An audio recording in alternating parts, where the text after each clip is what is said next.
All right, everyone, we'll go ahead and get started. My name is Laurel Spencer, and I have the privilege of serving as president for Advocates for Life. For those of you who maybe haven't heard of the group or it's a new name to you, we are a relatively new group on campus. This is our second year of inception. We are here at the law school, and we are the only pro-life group on the entire campus of Yale University. So we're talking undergrad, we're talking master's, Ph.D, professional schools. We are it. So we're so glad that you're here. If you have any friends, if you're not on our email list, if you'd like to get on, you have friends who'd like to get on, know about our events, please feel free to talk to me afterwards. I'd be more than happy to add you to it, let you know a little bit more about our group. Speaking of letting you know a little bit more, in March, for those of you who might have an interest in lobbying, we are hoping to take a group of members from Advocates for Life to Indianapolis to lobby for pro-life legislation. It is a really exciting opportunity, and don't worry if you don't know how to lobby. We're going to have people come in and train you. I personally have an extensive lobbying background. I've lobbied on the floor of the United Nations for pro-life issues, so I won't let you go unprepared. So just wanted to put that on your radar. So if you want more information, let me know. I'll get you on the email list so that you can know the dates when that is coming up. So tonight I'm really excited that you're here to hear our speaker panel. This should be a really awesome informational talk. And before we have our speakers come up, I'd like to introduce Robert. He's our 1L representative, and he'll let us know a little bit more about our speakers.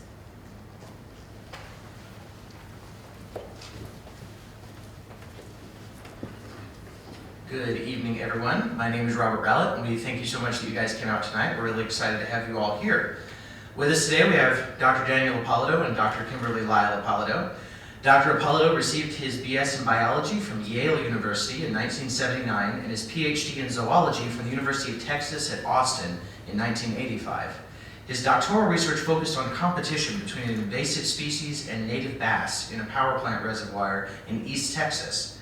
After a 4-year stint teaching marine biology at the University of New England in southern Maine, Dr. Ippolito took his present position with Anderson University, where he has taught as a professor of biology for the past 26 years, teaching classes such as zoology, ecology and evolutionary biology, and the integration of faith and science. Dr. Ippolito is currently investigating the question of how to reconcile divine action and special providence using the insights of modern science.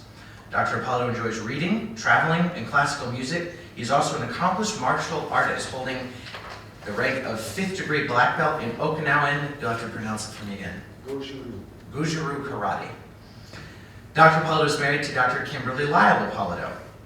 Dr. Lyle received her BS in biology from Wright State University in 1980 and her MS and PhD in molecular genetics from the Ohio State University in 1985.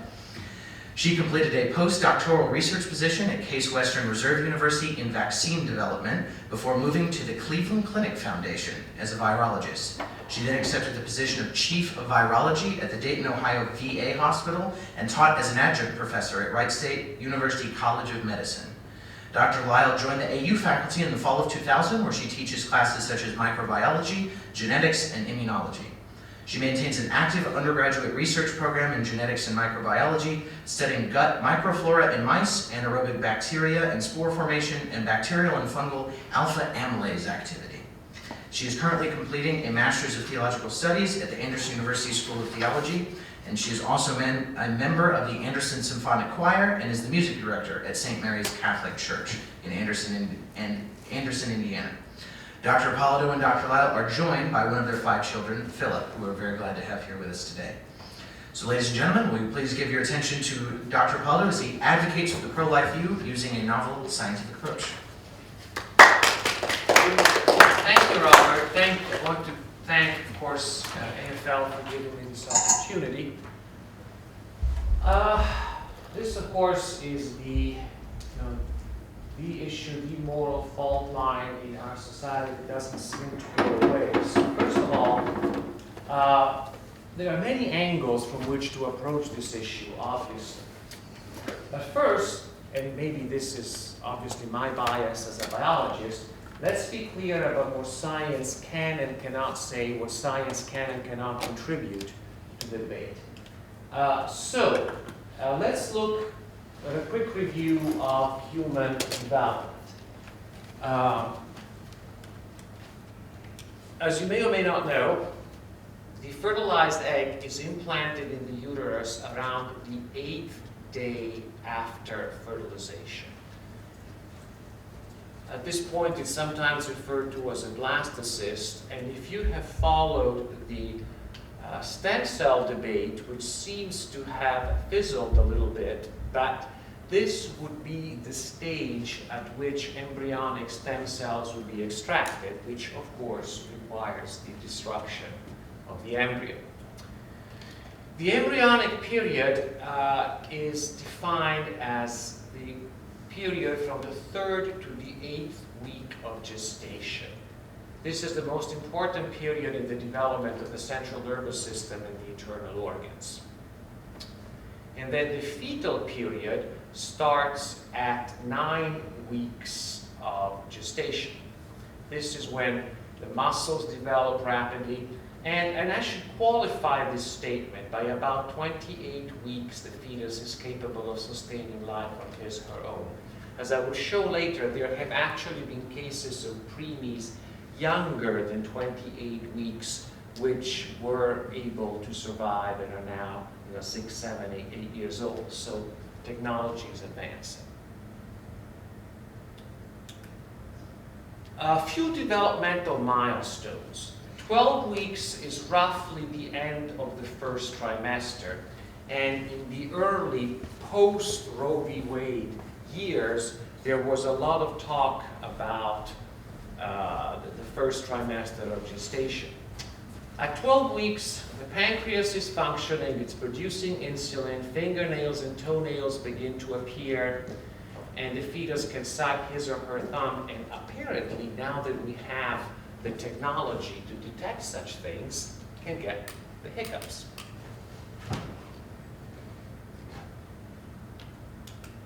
At 16 weeks, the toenails are growing, the circulatory system is working, the heart is pumping, fingerprints are in place. And that may seem like a minor point, but it underlines the fact that we're dealing with a separate individual. As you know, no two individuals except for identical twins have the same fingerprints. To give you an idea, this year, 2016, 3,942 abortions have been performed in the US after 16 weeks gestation, as of 128.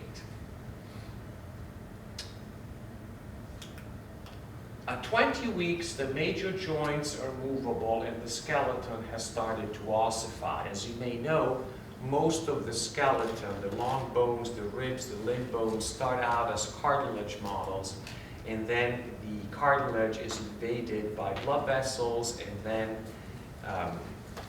bone cells begin to be deposited along with hard minerals. That's the process of ossification. The skull bones form a little differently, but that's really beyond the scope of this talk. At 28 weeks, which would be the end of the second trimester, what used to be considered the viability threshold, eyelashes have developed, and this is when the mother feels the baby move. This is after what the medievals would have called the moment of quickening, when you feel the first kick. And here is a preemie that was born at 28 weeks and 3 days.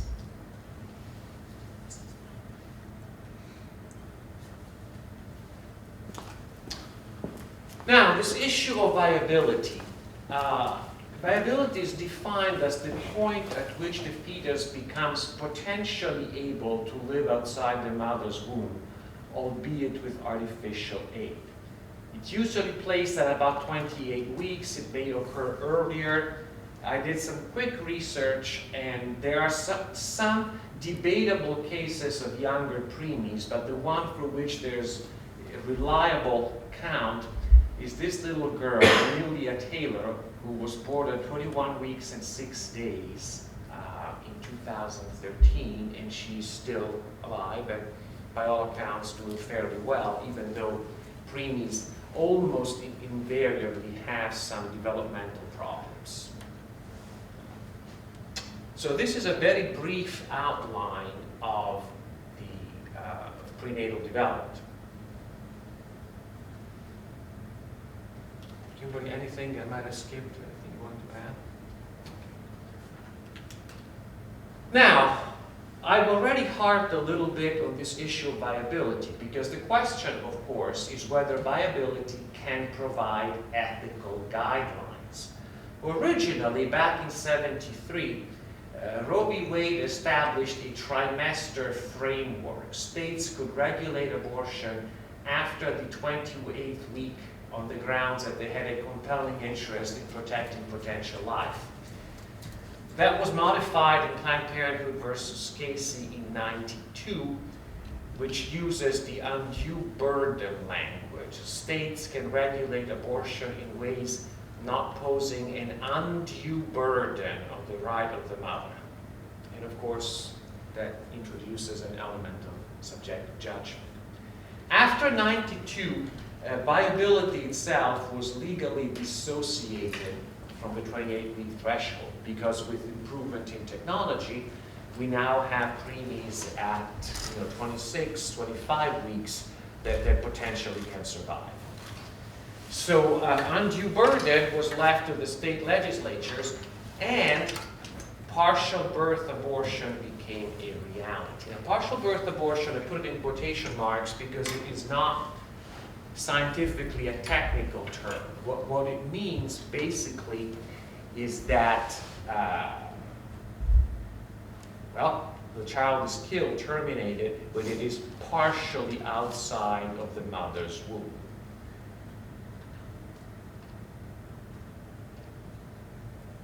Those cases are comparatively rare compared to the latest statistics for 2015, 1 million abortions were performed in 2015. The peak was in the late 80s when 1.6 million per year were being performed. So the latest figures I saw is that there are 16,000 or so of these per year, but that's still a troubling number to say the least.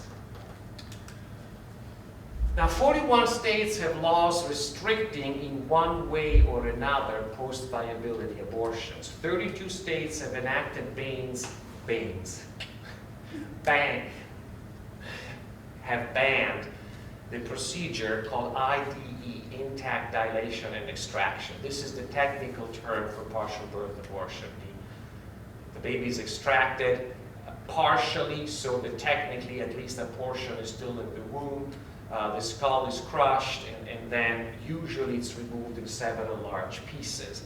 And if you've been following the recent Planned Parenthood scandals, there was discussion on these somewhat sneakily obtained videos of the best ways, to crush a baby in order to salvage organs that might be found useful at a later date.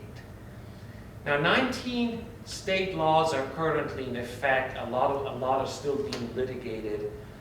But the take-home point here is that the viability threshold is a moving target because of improving technology. And if you stop and think about it for a minute, not only because of improving technology, but say that different technologies are available in different parts of the world, then it really becomes the luck of the draw, where you happen to be conceived, whether you enjoy any legal protection or not.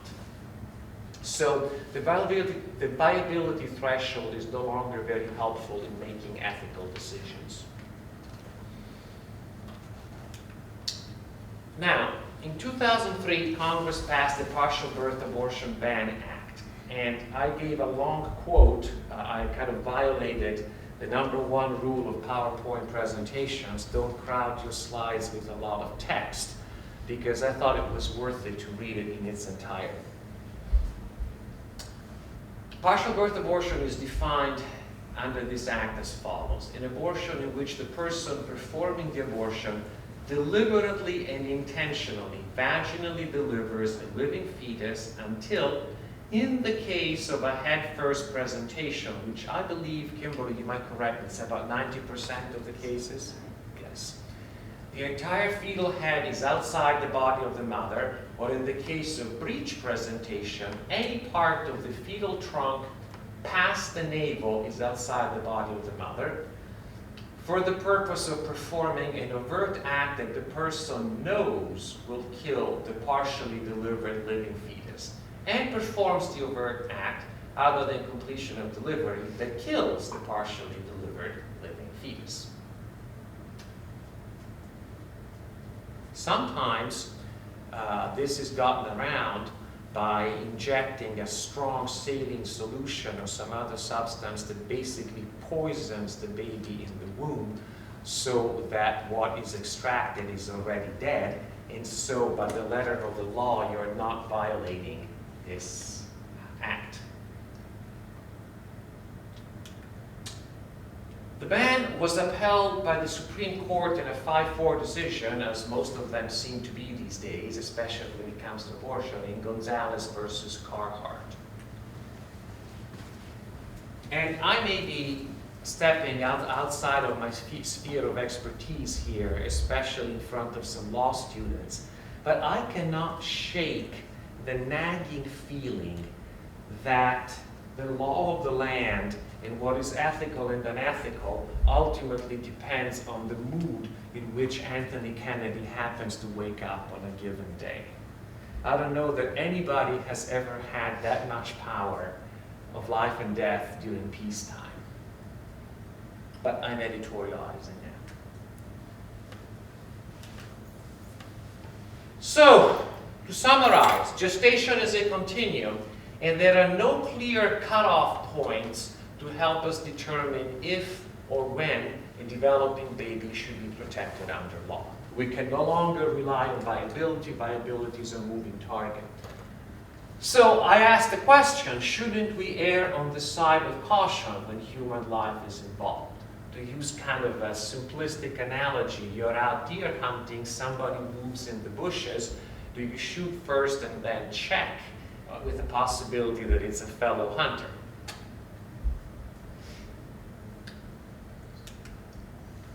Now, I want to dot some I's, and I realize some of the statements I will make may seem a little controversial, but I think it's important that we be precise in what we're saying.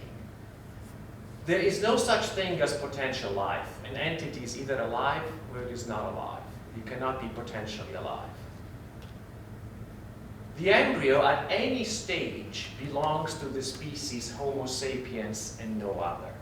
At no time is it a starfish or a mushroom or any other form of life. It is Homo sapiens. And as one of my Yale professors used to say, therefore a member of the human family. For what it's worth, humans are the only primates with 46 chromosomes. Even our nearest relatives, the chimpanzees, have 48 chromosomes. And my wife will tell you that in all probability, a fusion of chromosomes 1 and 2 occurred at some point in the past to produce the number of 46. So let me emphasize, the embryo at any stage after fertilization is a distinct biological entity, genetically different from the mother, and therefore there are two bodies involved, which immediately addresses the tired trope that I can do whatever I want with my body. Well, true up to a point, but there's another body involved. The other smokescreen, and the one that I strenuously try to avoid in these debates, are debates over personhood. People who will say, well, all right, this developing entity is a member of the human species, but it's not really a person.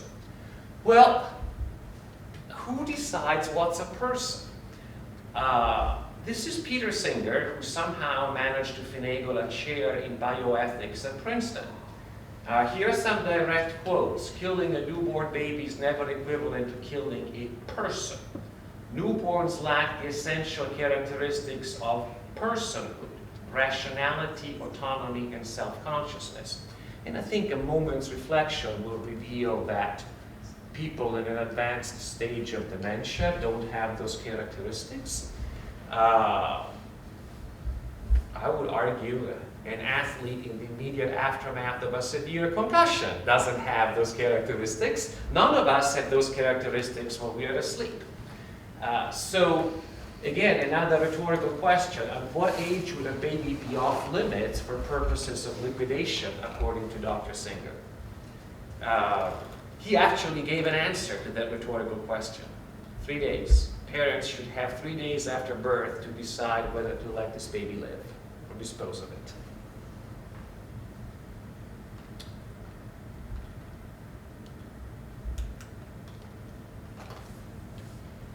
Barbara Boxer actually went on the record as saying that children deserve legal protection only when you bring your baby home. So if there are complications and the baby is in ICU, that baby is still not entitled to any legal protection, possibly for months. How long can a baby stay in the ICU? A preemie? Weeks at least. So. But you see, I think that you see the trap in all of this.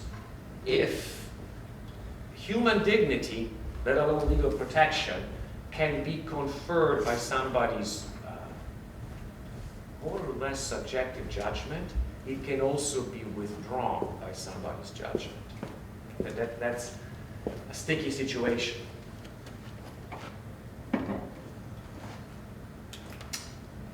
Now the smokescreen, I have the right to do what I want with my body. The decision is between me and my doctor. But again, the facts are stubborn things. There is another body involved. And incidentally, we already have on the books fetal endangerment laws, even though my understanding is that they are somewhat irregularly enforced. So I would ask, what are those laws designed to protect, if not a separate individual?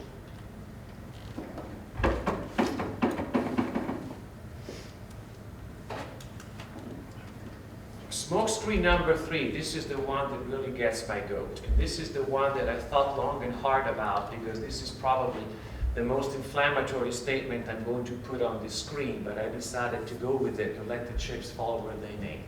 I am personally opposed to abortion, but I will not force my values on anybody else. You're all too young to remember, but Mario Cuomo, then governor of the state of New York, gave a famous speech at Notre Dame University in 1984 in which he advanced this position, which has become the default excuse of politicians who don't want to get embroiled in this debate. On the surface, it sounds very fair-minded and tolerant, but I would propose, if you're willing to concede that abortion is a moral evil, let's substitute another moral evil in the same sentence. I'm personally opposed to rape, so I want to keep it safe, legal, and rare, since rapes are going to happen anyway. I don't want to impose my values on those who disagree with me. Or we can play this game and substitute a moral evil of your choice and try saying you're personally opposed, but.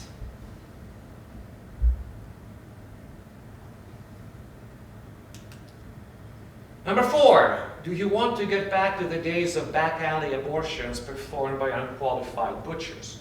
It is my understanding, and I have this confirmed by people in the medical profession, that by and large, abortionists are not exactly the most sterling or the most qualified members of the medical profession. And yes, I am giving a loaded example here, but this is Dr. Kermit Gosnell, who crossed the line between abortionist and outright serial killer. He was charged with killing a patient and 7 babies allegedly born alive. He actually kept body parts as trophies, like serial killers tend to do. And in May 2013, he pleaded guilty and was sentenced to life in prison without the possibility of parole.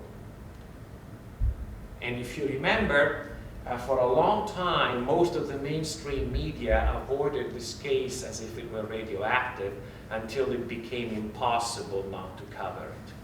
I have a close friend who told me in as many words that he was, by default, becoming the typical liberal academic, the thing that got him thinking, well, he listed 2 or 3 things, but one was the unbelievable hypocrisy of the media, and he mentioned this case in particular.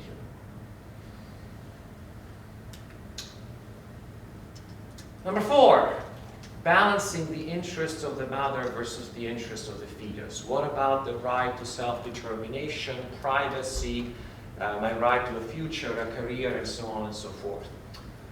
It seems to me, well, first of all, if I'm dealing with law students, you probably speak the language of rights more accurately and precisely than I do, and some of you might wish to correct me.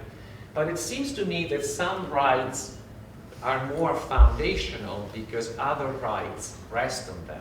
And if you will permit me a rhetorical flourish, you can't really, you can't really have freedom. You can't really be happy unless you're free, and you can't really be free unless you're alive.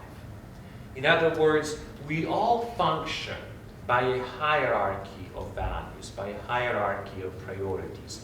I would submit that it is woven into our founding documents, as well as in the cultural consensus of most civilizations, that the most fundamental right is the right of innocent life to be protected.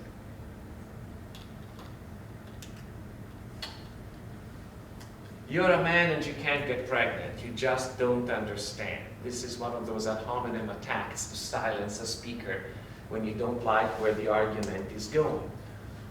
I would submit that good logic doesn't depend on the gender of the person making the argument. Again, reasoning by analogy, you don't need intimate personal knowledge of the pornography business in order to realize that it degrades women. You don't need to be a connoisseur of pornography to finally decide that it's a bad thing.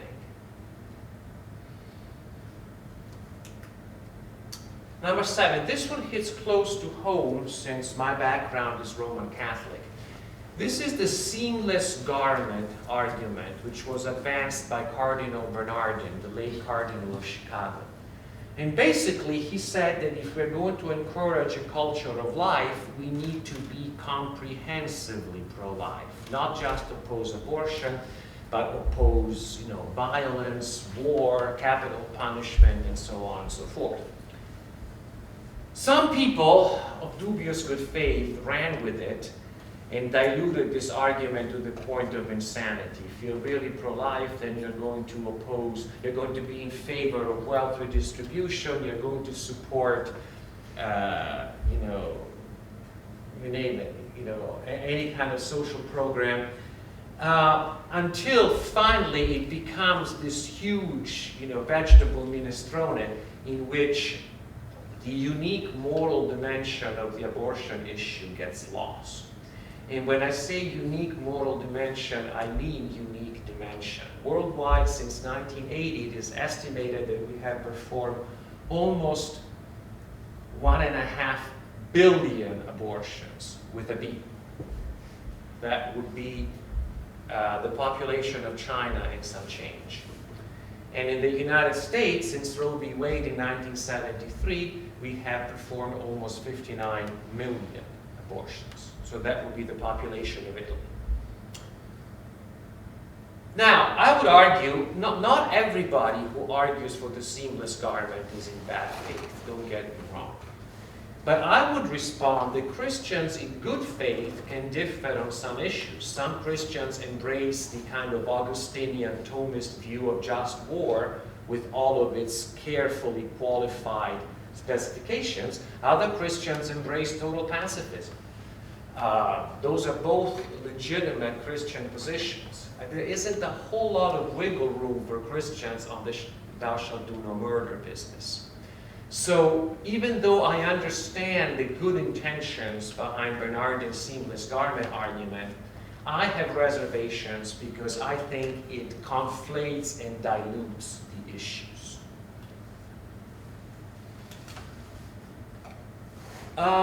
There are many aspects to a fully developed culture of life. I will concede the point. But as I said at the beginning of my talk, abortion on demand is the moral fault line of modern Western society.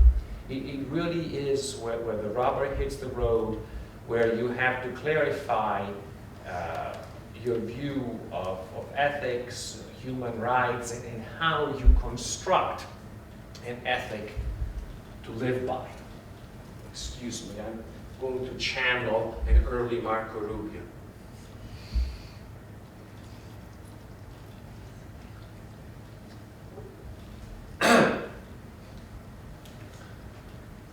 What about the hard cases? Usually, after you develop the case for life, after you have presented the science and the moral considerations, you are faced with the hard cases, rape and incest exceptions, which I crunched some numbers. At least this year, they were less than 1% of the abortions performed in this country. Now, and this is again where I have to tread very carefully, but if what I have been arguing thus far holds water, if it is internally consistent, then I think that we need to be consistent all the way and say that even though these are hard and painful cases, the circumstances of conception should not bear on the unborn child's right to be left alive.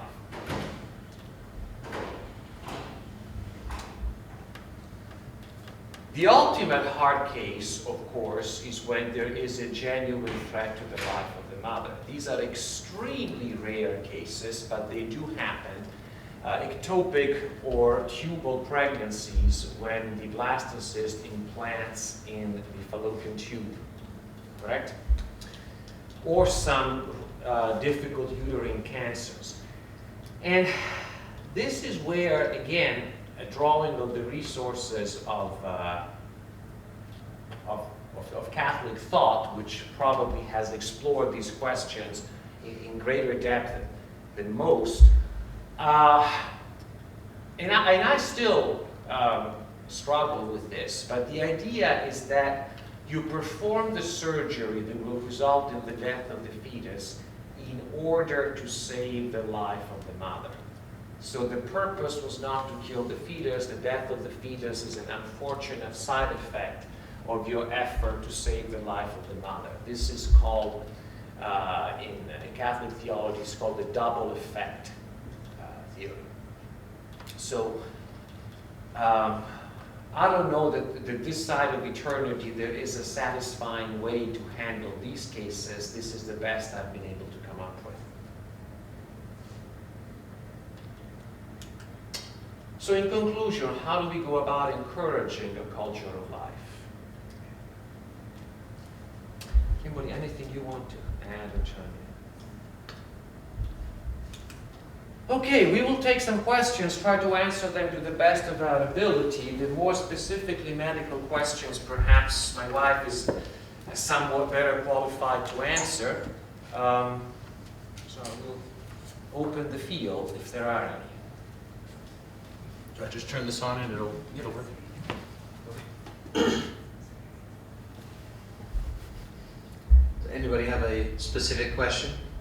Or a comment or something you wish to contribute.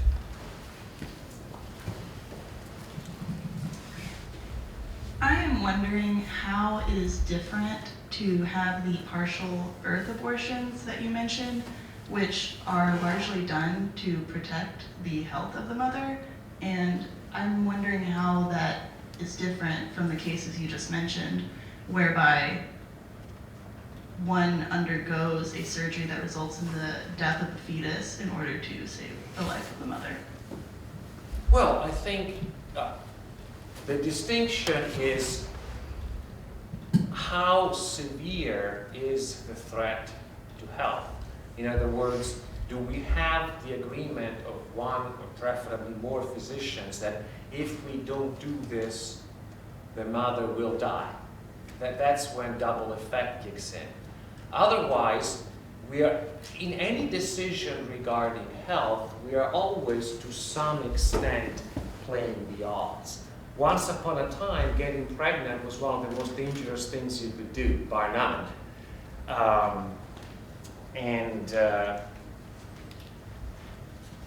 We know that there are some potentially undesirable consequences of giving birth. But as I tried to argue,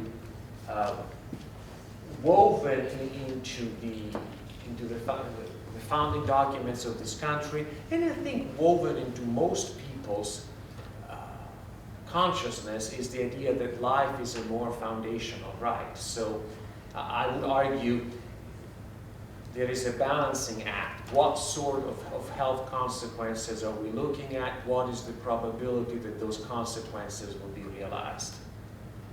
Kimberly, you want to chime in? So I guess that would be the, and again, I know I leave myself open to criticism because I'm a man and I can't get pregnant, but that's the best and most honest answer I can give you, given my kind of moral and ethical premises.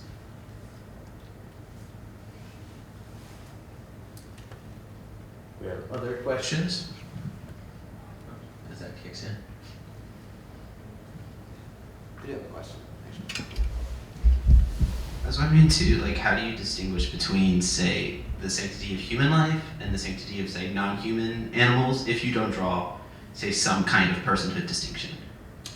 Well, I would say, do you belong to the human species or do you not?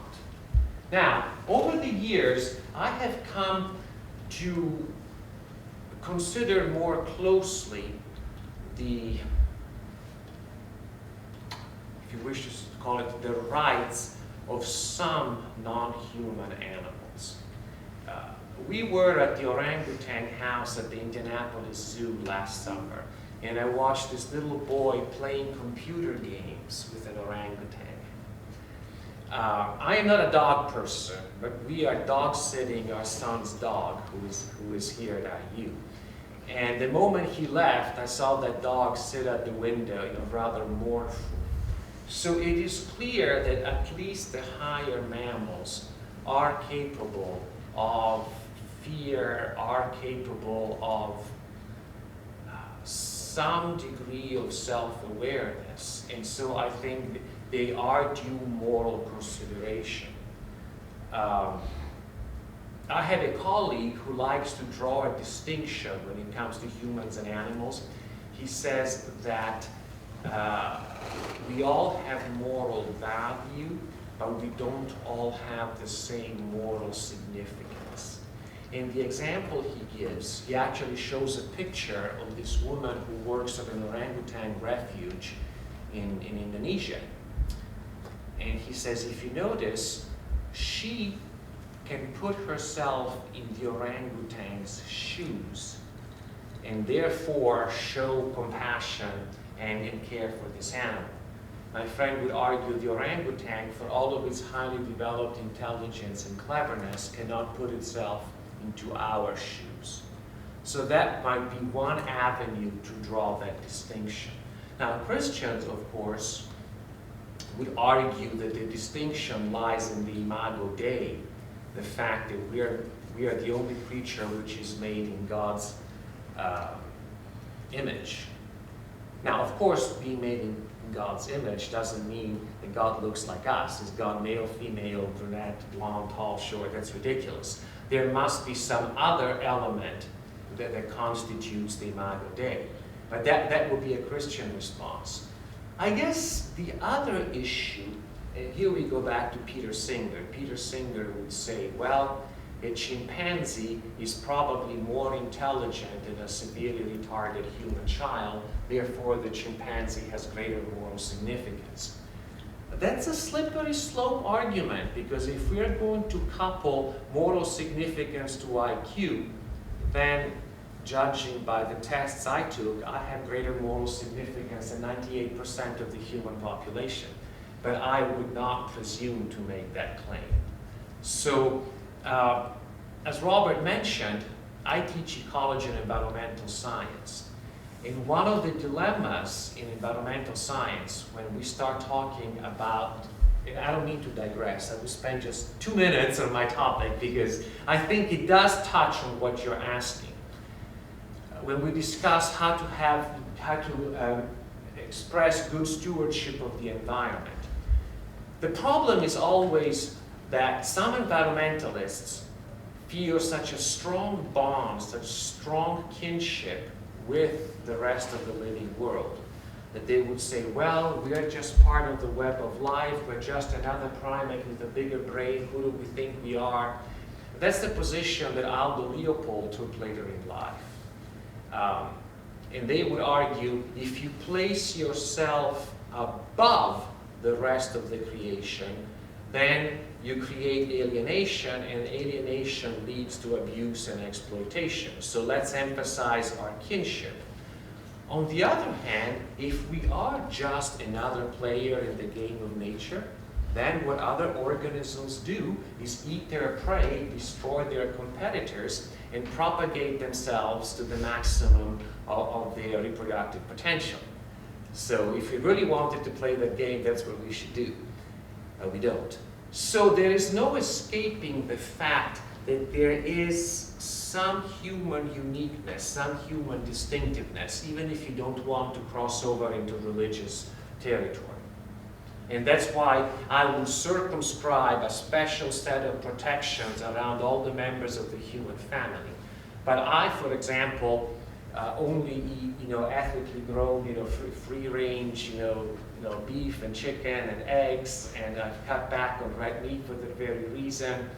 I support a number of environmental organizations. I'm a zoologist because I love animals.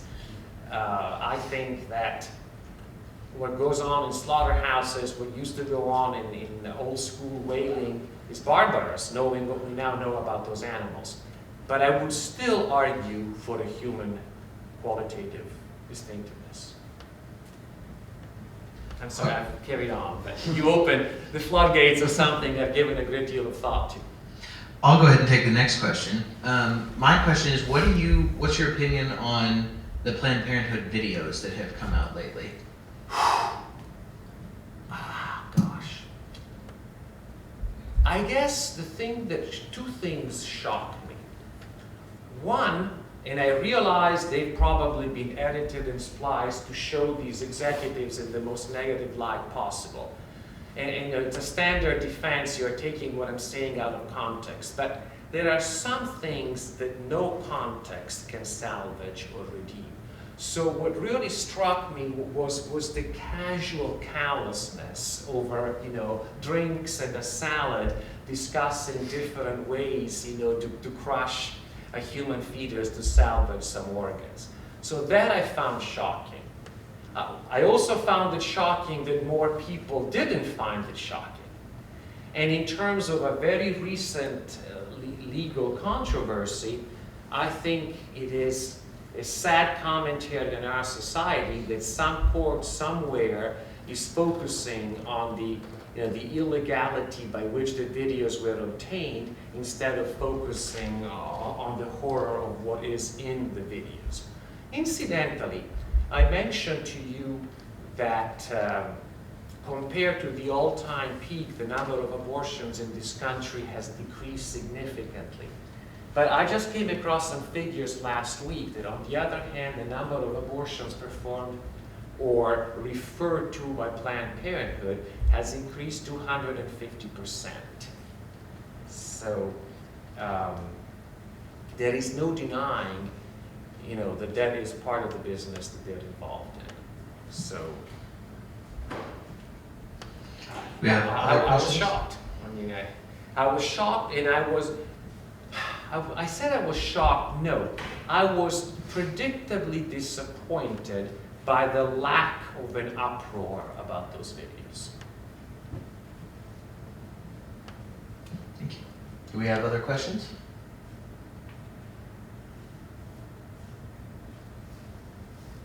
Okay, well, thank you. Do we have another question? I'm sorry. I don't want to follow up. I'm still trying to understand your last answer to my question, because you're talking about differences in moral significance between, say, even humans and chimpanzees, based on the quality of, was it a kind of empathy sort of things, like we can imagine what it's like to be a chimpanzee, but a chimpanzee can't do the same. Right. But I understand how that's not already, unless of course you accept, the Christian premise you were talking about, that it already doesn't set you on that kind of slippery slope down toward, because you're already using a cognitive sort of power to distinguish moral significance. Is it really cognitive, or is it a higher form of empathy? But I appreciate what you're saying. I was offering that not so much as my reflection as the reflection of somebody whose judgment I respect in these matters. But yes, I appreciate the caution that you're expressing, that if we make it a matter of cognition, we also end up valuing some humans more than others, people with higher IQs. I guess what my friend was trying to express was, and this is really the sticking point, is the difference between humans and the other higher mammals, is it qualitative or is it quantitative? You know, there are a lot of studies in ethology and animal behavior which indicate that other animals are capable of tool use. An article came out recently suggesting that chimpanzees might be in the very early stages of what we might call the Stone Age. And so, is the difference qualitative or quantitative? I think my friend was trying to argue that in that capability for empathy, for putting yourself in the other's shoes, that is not just quantitative. It's not just because we're smarter, but it is qualitative. Again, it's something that I was presented with last fall when my friend came to give a talk at AU. I haven't had as many years to process it as some of these other notions. But I appreciate your caution. We don't want to go back to the old standard of cognition. So thank you. Yeah. And also, I think it raises the obvious point that a fetus cannot empathize for a chimpanzee or a human. Yes, but eventually, in the natural course of things, he or she will. Yes, because it's developed the capacity for reasoning, and that is why murder is a crime. And killing an adult that can reason and can empathize with another individual or entity is considered morally wrong. Well, but I would argue that killing somebody who may be subsequent to an accident or extreme old age is no longer capable and no longer fully capable of empathy, it's still morally wrong to kill them, especially for reasons of convenience. So, I mean, perhaps I should have treaded more carefully rather than refer what somebody else said to me, but I was tossing it out as one possibility in drawing that line. But I would argue that, and I would argue, Aristotle argued this 2,500 years ago, that natural objects have a natural telos. There is a goal or a purpose that in kind of a metaphysical way draws them. Now the telos can be interfered with by a number of external factors. But there has been a modest revival in my field, in the science and religion dialogue, a modest revival of Aristotelian thinking after many years of slumber. So that's another idea worth thinking about. I also had a question about, we talked about the right to life, and you brought up the Declaration of Independence, and as we all know, it's life, liberty, and the pursuit of happiness. I was wondering how forcing a woman to carry a child to term, an unwanted child to term, does not compromise her liberty, and why the right to life trumps the right to liberty in this sense. Well, I would argue, certainly, and I'm not arguing, especially in this venue, that the Declaration of Independence is the ultimate normative document. But I do think it expresses the thought or the values upon which this country was founded. I also think it expresses a certain cross-cultural intuition that there is a hierarchy of values. In all of our everyday decisions, we exercise a hierarchy of values. I think most of the time we don't even think about it. If you tell me that the right to self-determination trumps the right to life, then all of a sudden we've opened a Pandora's box. And I realize I'm arguing in a somewhat consequentialist manner, but then, where does it end? What else can I do to assert and enforce my privacy, individuality, self-determination, and so on? One of my concerns, which has broader application than just the abortion issue, is that we are becoming an atomized society. In other words, a society in which it is, my desires, my goals, my fulfillment, professional, sexual, or otherwise, that trumps everything else. And I think that is very corrosive of the bonds, not just of society, but our common bonds of humanity. So I would exercise a great deal of caution there. Because we go back to my original point, there is no intuitively obvious logical cutoff point. So if that child, as Dr. Singer would say, in the second day after birth, the mother is struck with an epiphany, this child will really cramp my style, squelch my career, cause me, severe mental distress, then I can give you, by Peter Singer's lines, I can't give you any reason why that child isn't still expendable.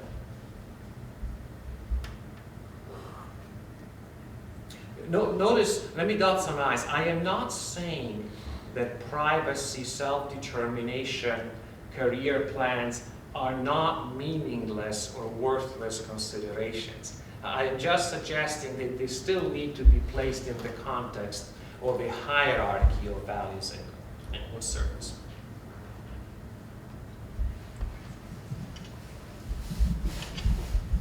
About the like. Oh, it's for the camera. Less for the speaker. Just got back in town, sorry for missing most of your presentation, but I was curious if you were able to cover the other major civilizations' concepts of when life begins. I think in Shia Islam, isn't it that 100 or 120 days or something, the soul is imparted to each That cell? I do, honestly, I do not know. I do know that the medieval Christians thought that ensoulment occurred at the moment of quickening, when the mother first felt the baby move. So I am not honestly familiar with other religions or other traditions, but it seems to me that, first of all, discussions of ensoulment take us down a very difficult rabbit hole. That's why I try to argue more on, but again, you missed part of my talk. I try to argue more on the grounds of a common humanity as opposed to arguing from ensoulment. I mean, I myself, my wife is snickering here. I have encountered some very serious thinkers who have suggested that you can maintain most of Orthodox Christian doctrine without believing in a dualistic soul that is imparted from the outside. But again, that's a topic for another day. But I would say that the advances in ultrasound technology, in fetology, and so on, seem to confirm this common bond of humanity. You're the only other person besides us in this room for whom the name might be familiar. Dr. Bernard Nathanson of Silent Screen fame. Oh, yeah. Yes, he was a secular Jew who ran a large abortion practice, I think, in upstate New York, and then he became a fairly vocal pro-life advocate. And for years, he said, I'm doing this purely on scientific grounds. I am an agnostic. I'm not going to talk about ensoulment. Modern science persuades me that this is wrong. In the interest of full disclosure, many years later, he did convert to Christianity, but the initial impetus for him was scientific. I realize I'm digressing. I would say, though, that even though abortions have occurred since the dawn of time, In most of the Christian traditions I'm familiar with, they were considered something reprehensible, probably until the early 20th century. I realize I haven't fully answered, but I have to plead ignorance about things like Shia Islam. I mean, with regard to abortion. Do we have any other questions? Okay, well, let's thank Dr. Ippolito for his Thank time. you all for taking